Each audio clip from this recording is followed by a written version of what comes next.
2024 will go down as the year that mainstream media outlets finally lost their grip. As the dust settled after the US election, it became clear that Trump and Vance's appearances on podcasts were instrumental to their success, which really highlighted how independent media, even just random podcasts, are now more powerful than most mainstream media outlets. And after the election, it just seems the media's ratings are down in the gutter. The New York Post is reporting that its parent company Comcast has confirmed a massive spin-off of its cable networks. The Los Angeles Times fired the entire editorial board Thursday. CNN announced mass layoffs earlier this week, and MSNBC viewership precipitously plunged following Trump's victory. A month after being released, Rogan's podcast with Trump nearly has 52 million views. In comparison, it's estimated that only around 42 million people tuned in to watch the election live across 18 TV networks. This means that it's pretty likely that more people have heard Rogan's podcast than actually watched the election unfold in real time. So let's explore why so many people are changing the channel and abandoning their legacy media for good. In the weeks since their defeat at the polls, both the Democratic Party and mainstream left-wing media establishments have been asking themselves one big question: why did they lose? For something as big as the 2024 election, there's never going to be just one answer. Now, you could easily point to the late changes in candidates and the whole fiasco with Joe Biden's health problems, as lots of people already have. Or you could talk about their snubbing of Bernie Sanders and their progressive arm of the party. Then there's the fact that Kamala just ran a bad campaign. There's a million reasons, but one key difference in the run-up to the election was what happened with both of the candidates' treatments of podcasts and independent media in general. For whatever reason, Kamala never appeared on Joe Rogan's podcast, or any of the more well-known shows online. Chris McGarrion, writing for the Associated Press, described the podcast appearances she did as just being cookie cutter, saying, quote, "The conversations covered a lot of the same ground as previous interviews, such as Harris's plan for making it more affordable to care for the elderly and her love for Venn diagrams for explaining complicated concepts. In other words, they gave the same impression as the carefully managed statements she made in other interviews with the mainstream media outlets. Most interviewers didn't press her on her claims, and when they did, the producers cut it down to limit the damage, just like in a severely edited down 20-minute interview on the show 60 Minutes. Trump and Vance, meanwhile, were much more open to unscripted long-form podcasts covering a wide range of topics. In contrast to Kamala, Trump was happy to sit down for the full 3 hours with Rogan, and JD Vance spent 2 hours talking to Theo Von. The Democrat Party's reaction to this discrepancy has been to wonder why they couldn't pull the same thing off.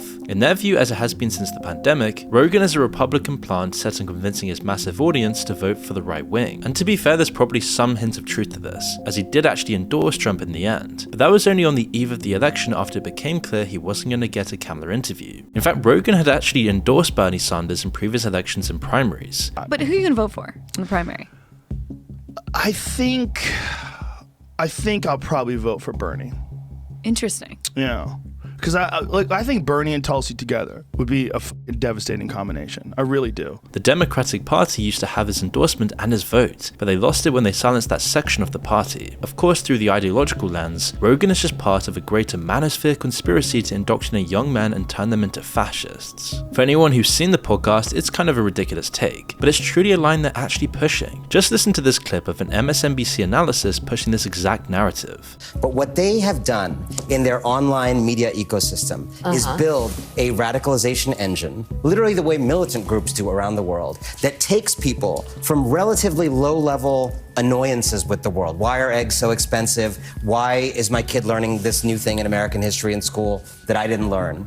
And then moves them through YouTube videos, through podcasts, moves them from that annoyance all the way slowly to a full-blown fascist politics. It's an elaborate multi-billion-dollar infrastructure, and there is nothing like it on the pro-democracy side. We don't have when a man is just lost and lonely and not yet radicalized, we don't have the equivalent of Joe Rogan. What's interesting about this take is both the absurdity of it and the jealousy of it. He doesn't skip a beat in categorizing the left as the pro-democracy side, while also implying that Rogan is a key part of a plan to brainwash the next generation. Politics aside, this extreme rhetoric just makes anyone who listens to a podcast like Joe's realize the mainstream media is grasping at straws. But it's this last line that's the most revealing, where he implies that the left-wing establishment needs their own version of this indoctrination pipeline and therefore needs their own Joe Rogan. While it isn't always for these same insane reasons, others across the left have also echoed this sentiment. They've identified that if Kamala had done more long-form and unscripted interviews, she probably would have gotten way more votes. Of course, this isn't the reaction across the board. Where there's jealousy, there's resentment, and you don't have to search far to find that.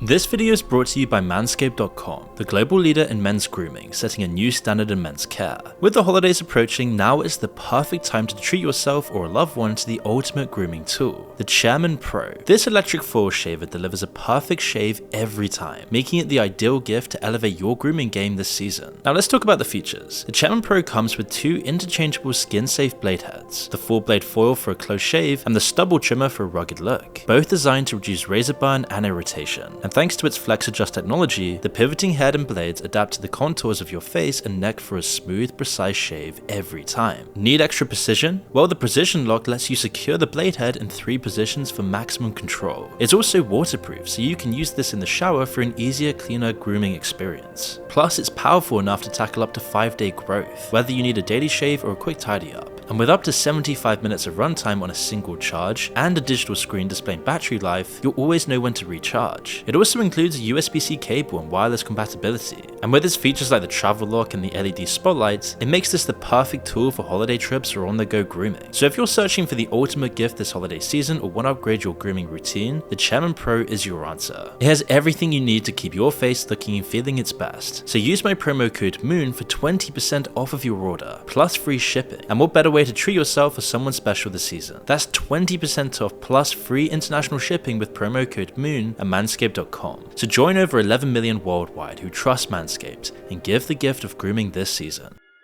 ABC's The View was originally created to try and live up to its own name, to give a platform for a wide range of women's perspectives on key issues. Of course, in the decades that the show has been running, that's changed. More recently, like a lot of news shows, it's become completely unapologetic in its clear bias. Just take one of their co-hosts' words about Joe Rogan on a recent episode of the show. In it, she makes the strange accusation that he believes in dragons to discredit him, all while bragging about how stringent their fact-checking is in comparison to online content. I think that's why people like our show, because they know that we are checked by ABC News.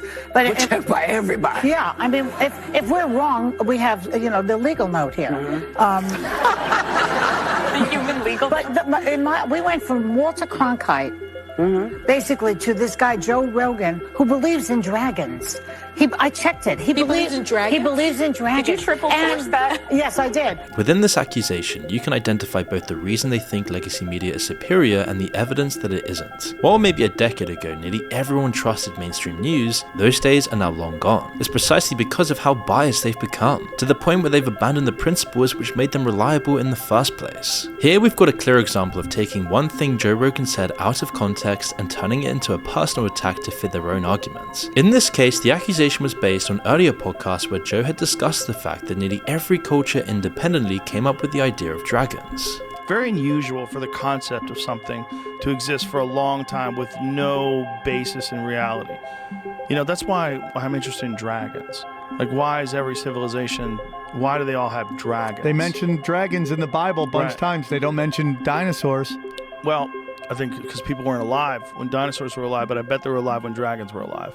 I bet dragons were a real thing. It's such a feeble attack that both Fox News and Joe Rogan himself pounced on the opportunity to make fun of it. I had to read the thing about The View because I just thought it was funny. What's the only reason why I read that about me. Dragon lover. The radio, Joy Behar was trying to say that I believe in dragons. Wait, what is this? I just heard about it. I checked it.